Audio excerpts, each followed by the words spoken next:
I shouldn't be talking to you. Oh, wait, Thomas, hold on. I can't. Leave us alone. No.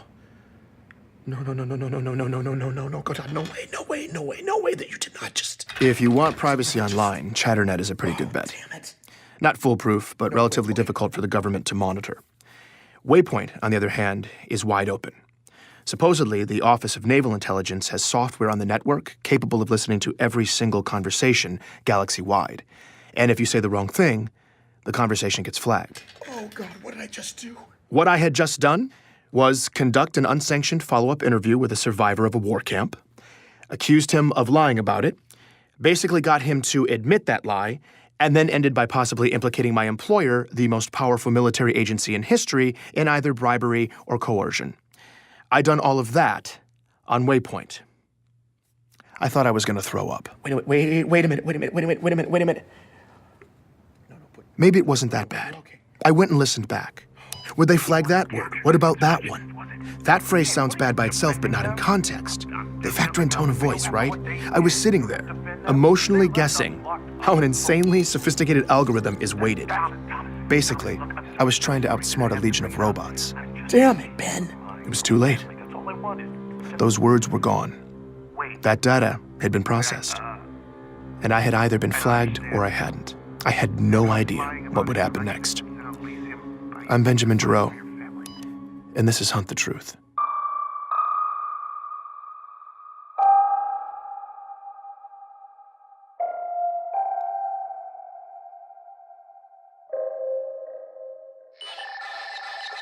Benjamin! I'd never been so happy to hear from Meshach Maradi. I made him triple-check the security of our call. You're sure? Relax. We are under the tinfoil hat of secrecy. Seriously, though, we are fully secured. Meshach could probably tell I was desperate, when after months of his unsolicited theories, I actually solicited one. What's going on out there right now? I'm glad you asked. Strong patterns. A lot of chatter in the military bars, soldiers drunk and unhappy. Local graffiti corroborates these complaints. The helmet overfloweth. This is how Meshach talks. For a while, I thought maybe there was an actual group of people somewhere who use these terms. But there's not. It's just Meshach. My prognosis? Ripples in the ranks. Army, Orb D-Shock troopers, Marines, across the board. Men at arms, up in arms. When soldiers get frustrated, they get sloppy with their communication. The more frustration, the more unsecured chatter. Right now, there was a lot of both. And there's a sizable leak of booyah-worthy transmissions distilling the slush. Ah, the slush. That immense soup of data siphoned off of unsecure networks, the preferred source for nut jobs everywhere. The data's all legit. There's just such an ungodly huge amount of it that it's practically useless. To Meshach's credit, though, he somehow managed to draw somewhat sound conclusions from it on occasion. It was kind of amazing. I asked why there was so much discontent across the military. MC-11 Scepter. That's Meshach for the chief. He's off being creative. He could be off the grid. Fleetcom's trying to smokescreen like they're on top of his position, but they're not. So the trombones are playing the brown note on that one, and the grunts are a-grumbling. The military is one pissed-off polygon right now. Apparently, some are even questioning Master Chief's motivations and allegiances. The word traitor has been used. Seriously? If he's disobeying orders, that's bad, but calling the chief a traitor? The guy who legitimately saved humanity multiple times, that's just... Either way, you have to consider the underlying question. MC is the precedent for free reign in the military. He's held responsible for protecting a galaxy. A job that big requires absolute mobility. But then, that's a whole lot of power to give one man. Hence the dichotomy, Benjamin. Power and responsibility. Meshach was getting philosophical and making a lot of sense. When it comes to threats against us, though, this issue of power and responsibility has always been shrouded in secrecy. As civilians, we don't know what's happening, who's out there, what they're doing. And according to Meshach, that ignorance could be about to blow up in our faces again. There's something else afoot, Benjamin. Out here in deep space. I'd hoped these events would turn out to be random, but now it could be bad. Meshach was a lot of things, but never vague. I asked him what sort of bad he was talking about. Electromagnetic fluctuations, slip spacious disruption, epidemic data corruption, all of it. What's happening? It's quiet, it's slight, but it's affecting everything.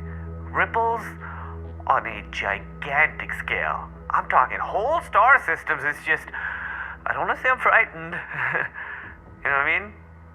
But to be honest... I'm sorry, Meshach. Hold on a second. Just hold on. As Meshach's sketch of a horrifying reality started to emerge, the last thing I wanted to do was interrupt him, but I'd just been reminded of a more immediate, horrifying reality. From Sully, an event on my calendar, no message.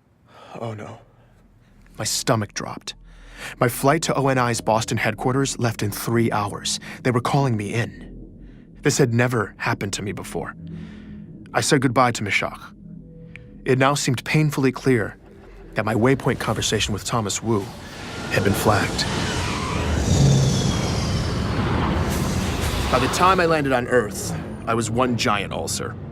I'd spent every sleepless hour of the flight running over everything in my head. The conflicting stories I'd heard, the gut-twisting possibilities of what would happen in Boston. I looked and felt like death. All I was looking forward to at this point was Petra Janicek. I'd hit her up right before I left, asked if she'd meet me near the ONI campus. Thankfully, she said yes. Petra and I are in the same line of work. We make the government look good. The last time I saw her was 6 years ago in New Mombasa, the day it happened. We were both there. We both saw the chief do what he did. But afterwards, while I retreated to a quiet little hamlet across the galaxy, Petra stuck around and made a name for herself. I was hoping she could throw me a lifeline, so I threw some cold water on my face, pulled myself together, and met up with her at a local pub. You know, for a guy just returning from a 6-year spirit walk in deep space, I'm impressed. You actually showed up on time. Same old Petra. She already knew I'd gotten the Master Chief assignment, and she was not happy. Apparently, she was still waiting for her face-to-face exclusive with the chief. I refrained from laughing out loud at that little fantasy, but she continued with the ball-busting anyway. So why are you here? No, wait, let me guess. Let me guess the title of your story. Heroism Untold. It's something like that. Yeah, I'm sure it's hard-hitting. What's a Sully-commissioned expose look like nowadays, anyway? And only one sheet of pre-approved sources? Yeah. You know, whatever. Okay, you can do a fluff piece over Waypoint from your Rebel Rock. So, again, why are you here? If you haven't noticed yet, Petra cuts to the chase. Sully called me in. Sully? He what? He called you here. Yeah, that's what I wanted to talk to you about. I told her about confronting Thomas Wu, how I'd contradicted a statement of his that was probably supposed to be Sully's main deliverable for the interview. Not only did Petra not see the problem with that, though, she seemed to think it was cute. Whoa, old Ben G. Rogue. You're coming off the bench feisty. No, The guy's not gonna rat on you. It'll just make him look as bad. I did the whole interview on Waypoint. That got her attention. I think it got flagged. You think it... I got the summons from Sully a few hours later. Petra's face and voice hadn't changed, but her eyes were suddenly on fire. Ben, I messed up, Petra. you messed up. How? The story, it was falling apart, and these inconsistencies between the sources were... Inconsistencies with Oni's sources? No, with mine. You found sources in the outer colonies. Yeah, I made friends in the past few years. I doubt Sully realized I'd have that resource in my arsenal. He definitely didn't. Ben, listen to me.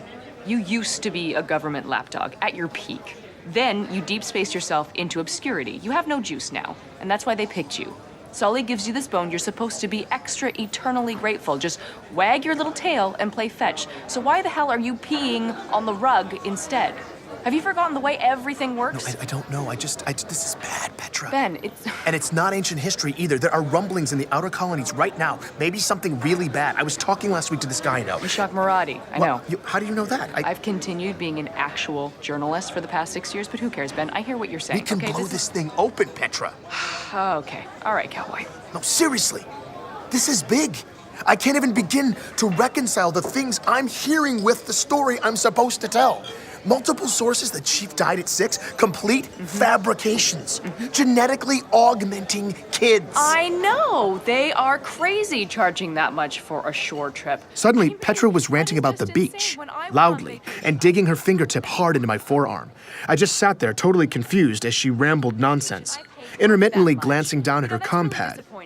What was happening? There and negotiate a better rate. Because seriously, then I understood, when I think about all the money you could have saved, it really ain't. And I froze. I don't even understand why they would charge you that much. They were listening. My entire family. I'd figured there were cameras on us. There were always everywhere here. Because you know what? But there was full audio surveillance now, too? Is that even possible? She glanced down at her compad one last time. Don't put up with it. Ben, Are there ears on us? there were for the last 45 seconds, but there's always eyes everywhere, so don't look so dramatic. Talk about whatever you want, but look like you're talking about the weather. And if I start actually talking about the weather, you play along, okay? Apparently, the system didn't bother listening in until you gave it certain visual cues.